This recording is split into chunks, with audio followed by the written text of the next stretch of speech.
Assalamualaikum warahmatullahi wabarakatuh dan selamat sejahtera. Nama saya ialah Muhammad Amirul Firdaus bin Ma'arif Shah. Saya mengambil kos ijazah sarjana muda sains komputer, rangkaian dan keselamatan komputer.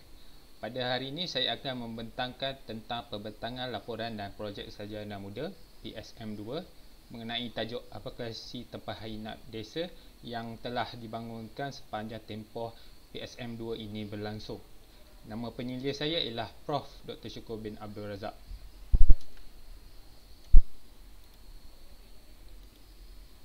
Okey, ini ialah profil dan keterangan pelajar mengenai saya. Okey, ini ialah maklumat saya. Anda boleh hubungi saya sekiranya ingin mengetahui lebih lanjut tentang projek ini. Okey, kita pergi kepada pendahuluan. Pendahuluan projek ini adalah membincangkan keseluruhan pembangunan sistem dengan terperinci yang telah dibangunkan selama tempoh masa projek sarjana muda PSM2 ini dijalankan.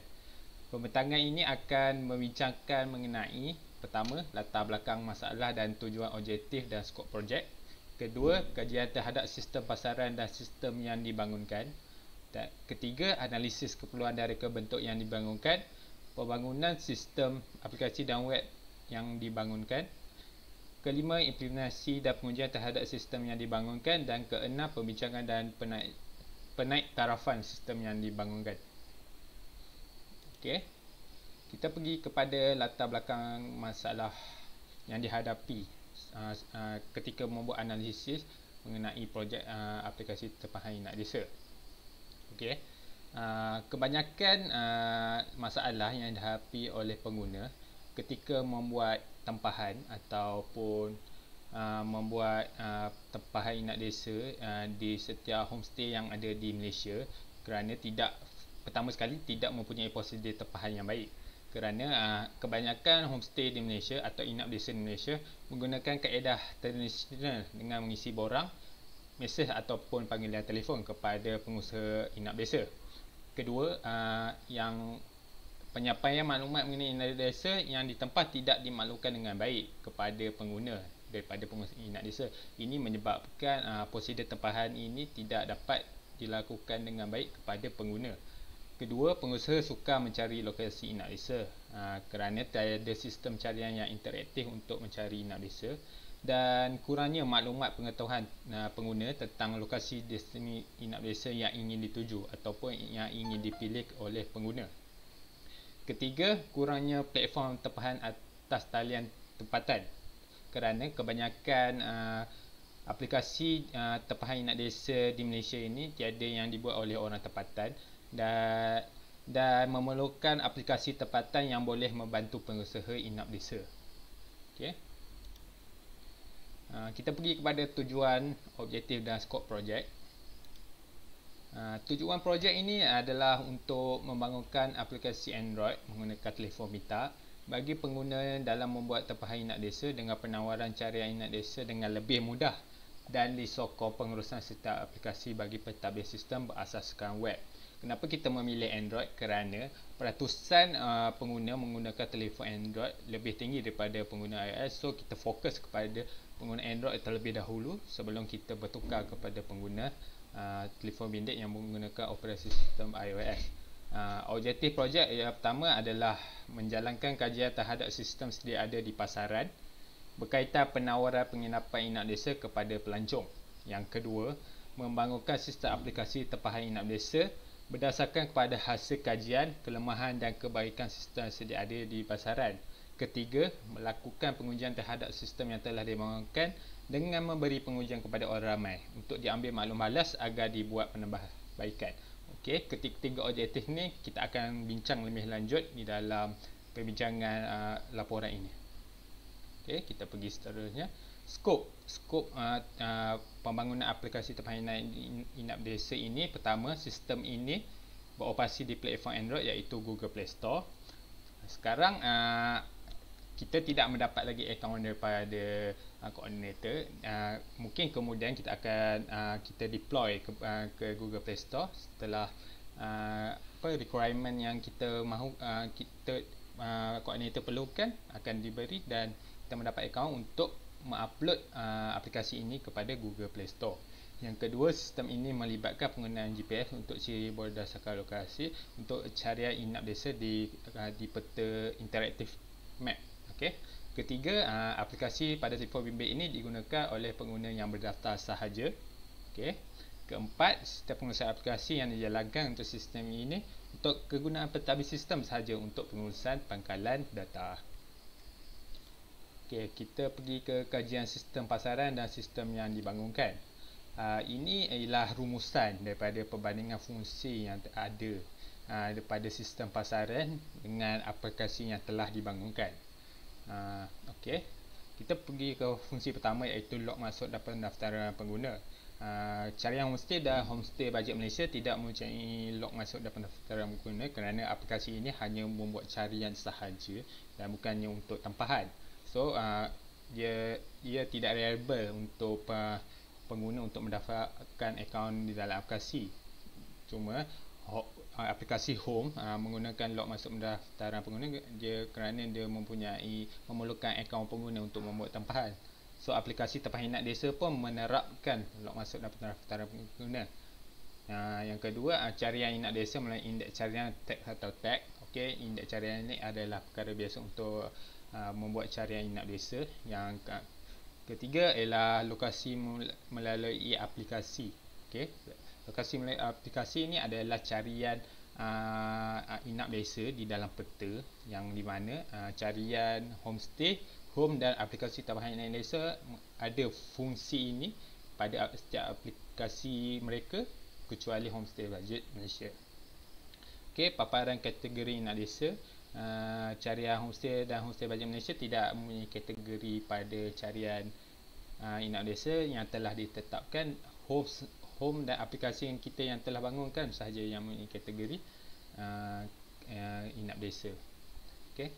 Ketiga, paparan inap desa. Carian homestay tidak mempunyai paparan inap desa yang lebih lanjut. Homestay bajet Malaysia pun tidak ada. Home dan aplikasi tempahan inap desa saja ada. Okey, persoalan dan ulasan inap desa oleh pengguna. Carian homestay dan homestay bajet Malaysia tiada. Home pun tak ada dan aplikasi tempahan inap desa ada. Okey. Tempahan melalui pemilihan bilik inap desa dan tempahan melalui pemilihan inap desa dan bilik. Carian homestay tak ada, homestay bajet Malaysia tak ada, homestay tiada dan aplikasi tempahan inap desa pun aplikasi tempahan inap desa ada. Okey, kita terapkan tempahan melalui pemilihan inap desa dan bilik. Okey, paparan tempahan. Carian homestay tidak membuat tempahan, so dia tak ada paparan tempahan. Jadi aplikasi home dan aplikasi tempahan inap desa menerapkan paparan tempahan. Pendaftaran inap desa, carian homestay ada, homestay bajet je tak ada. Okey, pengurusan sistem aplikasi berasaskan web. Kesemua carian homestay bajet Malaysia dan home tiada pengurusan sistem aplikasi berasaskan web dan kita implementkan aplikasi tempahan inap desa berasaskan yang menggunakan JNMI sebagai pentadbiran sistem pangkalan data. Okey, kita pergi ke metodologi. Kita menggunakan metodologi Agile dengan menggunakan proses teknik Scrum. Okey, pertama, metodologi Agile ini memastikan projek aplikasi inap desa dapat dibangunkan dengan memenuhi keperluan bagi setiap fasa dan penggunaan masa yang telah ditetapkan pada setiap peringkat masa projek dijalankan.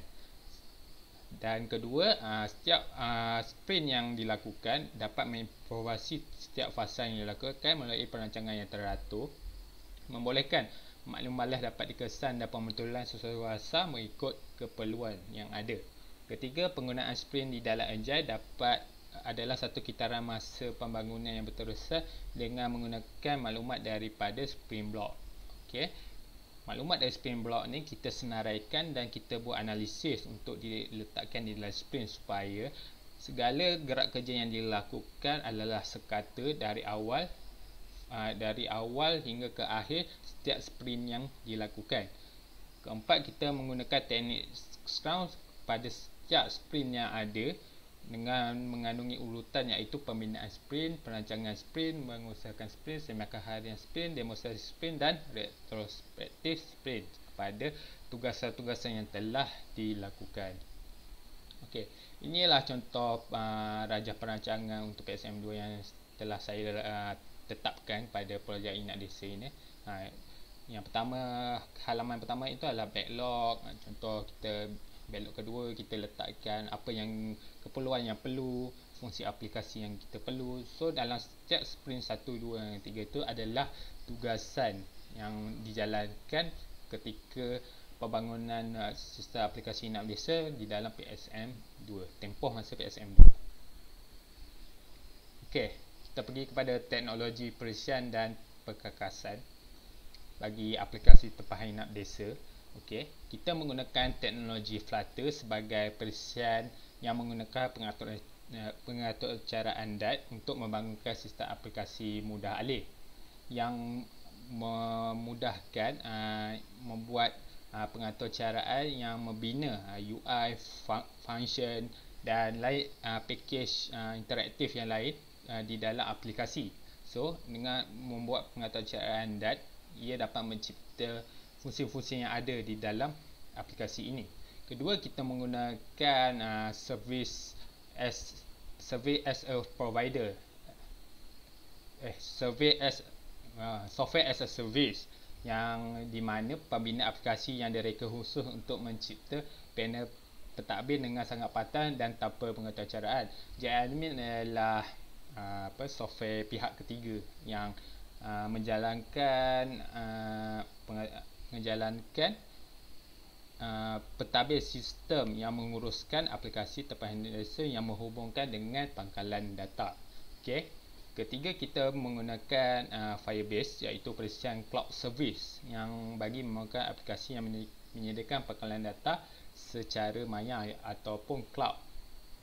So kita boleh menyimpan data-data aplikasi tempahan Inak Desa ini di dalam pangkalan data Firebase, iaitu Firestore database. Okey. Keempat, kita menggunakan Google Map API. Google Map API ini untuk pengaturan bagi melibatkan fungsi ciri berdasarkan lokasi pada carian peta di dalam aplikasi. Okey, perisian dan perkakasan pengguna sistem yang kita gunakan contohnya adalah Draw.io untuk membuat rajah-rajah yang ada di dalam rajah untuk analisis pembangunan sistem. Contohnya rajah urutan, aktiviti, kes penggunaan dan ERD. Kita menggunakan dua player web untuk pembangunan sistem seperti Microsoft Edge dan Google Chrome. Microsoft 365 ni sebagai dokumentasi ataupun planner project untuk pembangunan sistem aplikasi Inak Desa. Android Studio yang kita menggunakan untuk menulis kod pengaturcaraan, command prompt dan semua pakej terlibat untuk Flutter dijalankan. GitLab ialah repository Git yang menjejaki dan menyimpan sejarah semua perubahan yang dibuat daripada fail yang kita bangunkan dalam projek Git. Okey. Kelima, 1, 2, 3, yang keenam, kita menggunakan perisian Figma untuk perisian reka bentuk prototype untuk aplikasi web dan aplikasi mudah alih. Kita pergi kepada perkakasan, kita menggunakan telefon bimbit yang di mana yang menggunakan RAM proses MediaTek dan RAM 4GB dan ke atas, mempunyai penyimpanan storage 64GB dan menggunakan operasi sistem Android 11. Okey, kita menggunakan juga komputer ribbon dengan pemproses AMD Ryzen 5, RAM 4GB ke atas dan penyimpanan storage 500GB ke atas dan sistem operasi Windows 10. Okay. Kita pergi ke analisis keperluan dan reka bentuk. Okey, ini adalah keperluan fungsi dan keperluan tidak fungsi bagi aplikasi tempahan Inak Desa. Keperluan fungsi yang pertama adalah pengguna boleh membuat pendaftaran akaun di dalam aplikasi. Kedua, pengguna boleh membuat pengguna boleh log masuk ke dalam akaun yang didaftar. Ketiga, pengguna boleh melakukan carian Inak Desa. Keempat, pengguna boleh melihat dan memilih kategori Inak Desa yang dipilih. Kelima, pengguna boleh melakukan carian Inak Desa melalui indeks carian teks, tag, kategori dan carian melalui peta. Keenam, pengguna boleh melihat paparan Inak Desa yang dipilih dengan butiran yang berkaitan.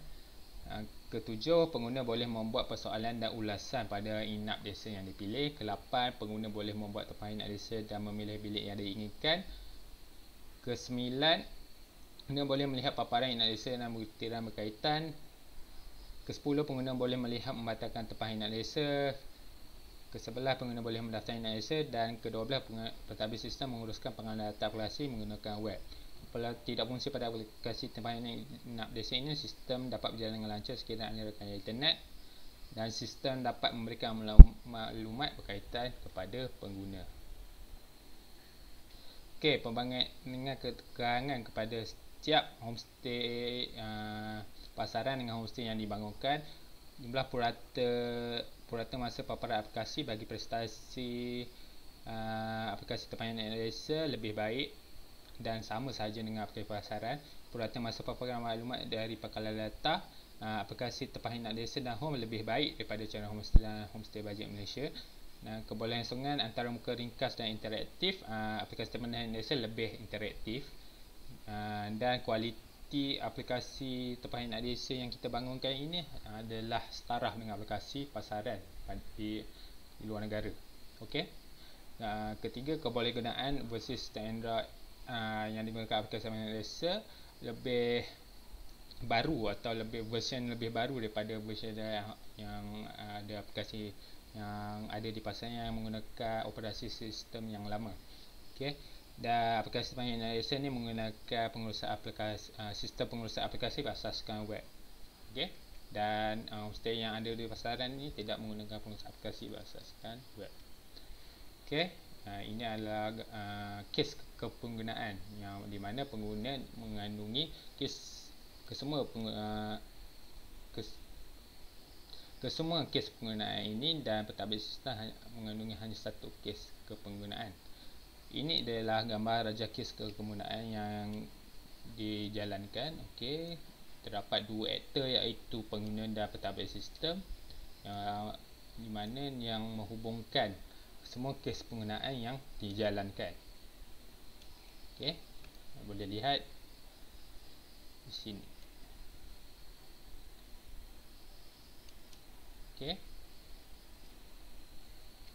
Okey, ini ialah gambar rajah hubungan entiti ERD di dalam fungsi yang ada di dalam aplikasi tempahan inap desa yang dihubungkan kepada pangkalan data yang ada. So ini adalah gambar rajah hubungan entiti ERD yang diterapkan. Okey, ini adalah gambar rajah seni business system di mana pengguna menggunakan aplikasi yang menghubungkan dengan pangkalan data iaitu Firebase untuk membuat tempahan atau pendaftaran inap desa atau mencari inap desa, dan web yang menggunakan JAdmin oleh pentadbir sistem yang akan menguruskan tempahan data inap desa ataupun sebagainya. Kedua-dua sumber ini menggunakan Google Map API untuk meletakkan ciri berdasarkan lokasi pada setiap inap desa yang ada. Okey, ini adalah antara muka reka bentuk sistem yang ada pada aplikasi.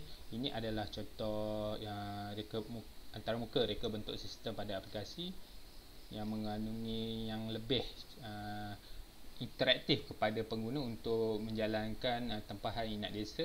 Dan web ialah pengurusan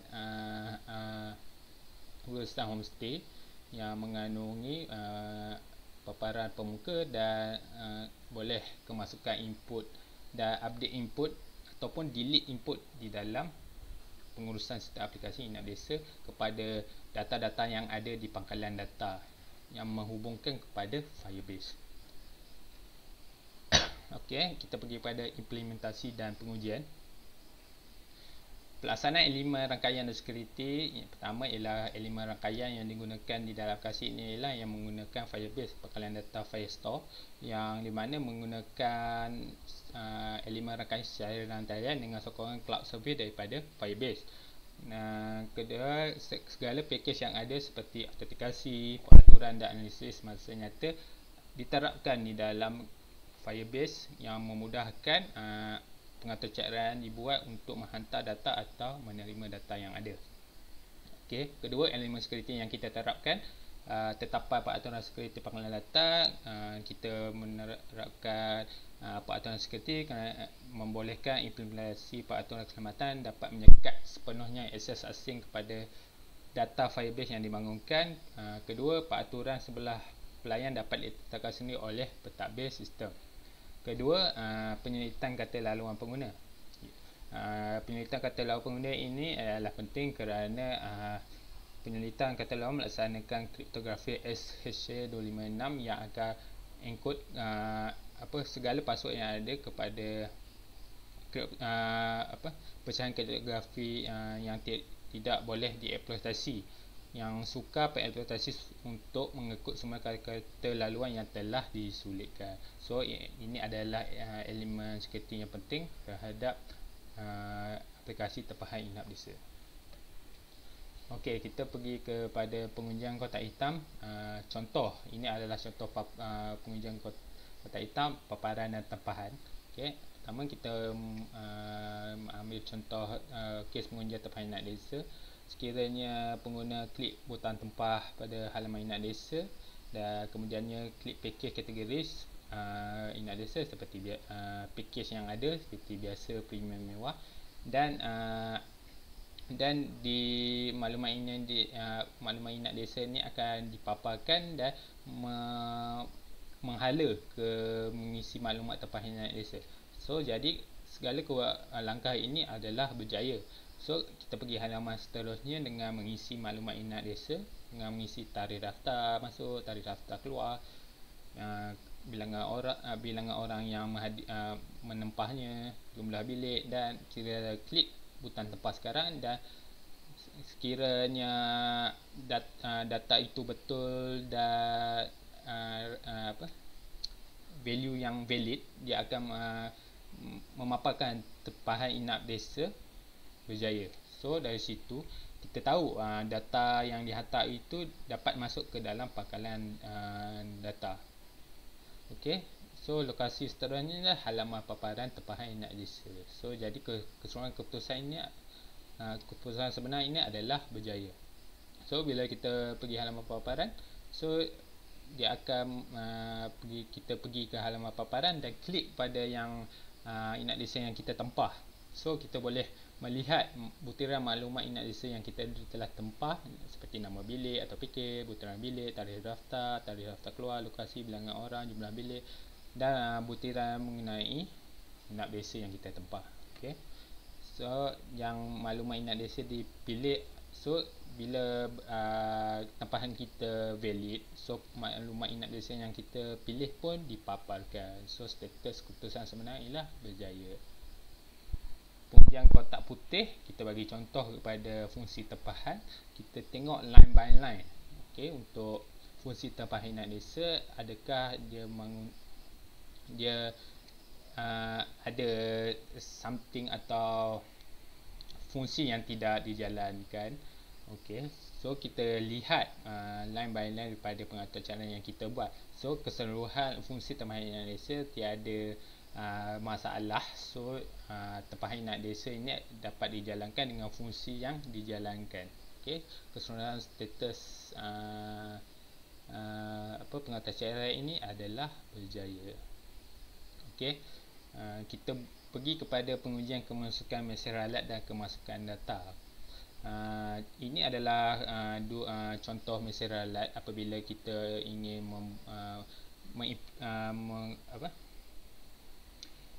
memasukkan input yang kosong atau input yang salah, dia akan memaparkan mesej ralat ini. So kita bagi contoh ialah tidak memasukkan apa-apa input, so dia akan memaparkan mesej ralat. So kita kena masukkan semula kemasukan input data yang kosong tu ataupun yang salah. Okey.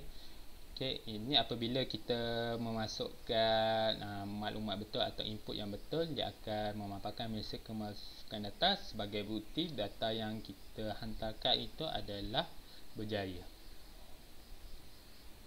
Okey, ini adalah pengunjang kepenggunaan UAT yang kita terapkan kepada pengguna untuk menjalankan pengujian terhadap aplikasi tempahan inap desa.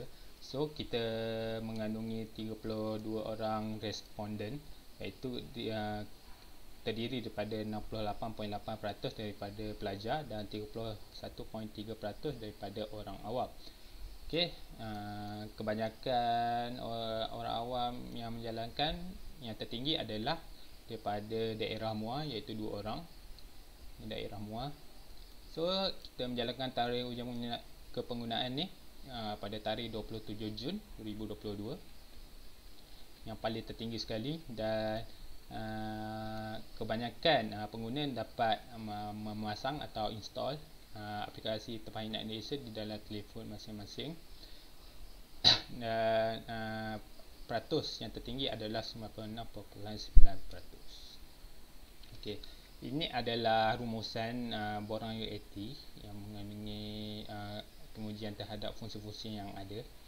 Okey, fungsi yang pertama adalah daftar pengguna. Seramai 32 orang berjaya dan tiada yang gagal. Log masuk 32 kesemuanya berjaya dan tiada yang gagal. Paparan kategori semua berjaya, tiada yang gagal. Cara indeks terdapat 29 yang berjaya dan 3 orang gagal kerana terdapat masalah pada telefon bimbit mereka, atau versi Android mereka adalah lebih kurang ataupun tidak tepat untuk menjalankan aplikasi Tempahan Ingat Desa ini. So cara yang peta, terdapat 31 orang berjaya dan 1 orang gagal. Paparan butiran ingat desa, kesemua berjaya dan tiada yang gagal. Tambah persoalan, kesemua berjaya, tiada yang gagal. Tambah ulasan, terdapat 31 dan seorang yang gagal. Membuat tempahan, terdapat 32 yang berjaya, semua berjaya dan kosong yang gagal. Dan paparan tempahan, kesemua berjaya dan tiada yang gagal. Okey, itu pada penaik tarafah sistem masa hadapan terhadap aplikasi yang telah dibangunkan.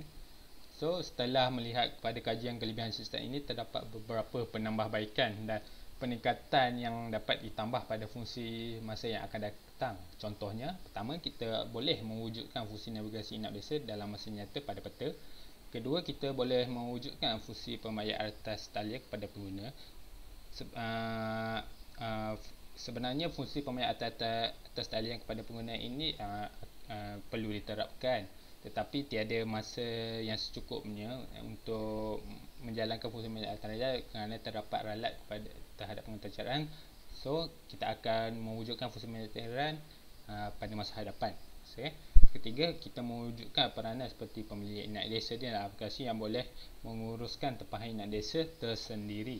Keempat, mewujudkan rekod tempahan yang di-email kepada pengguna untuk tujuan rujukan.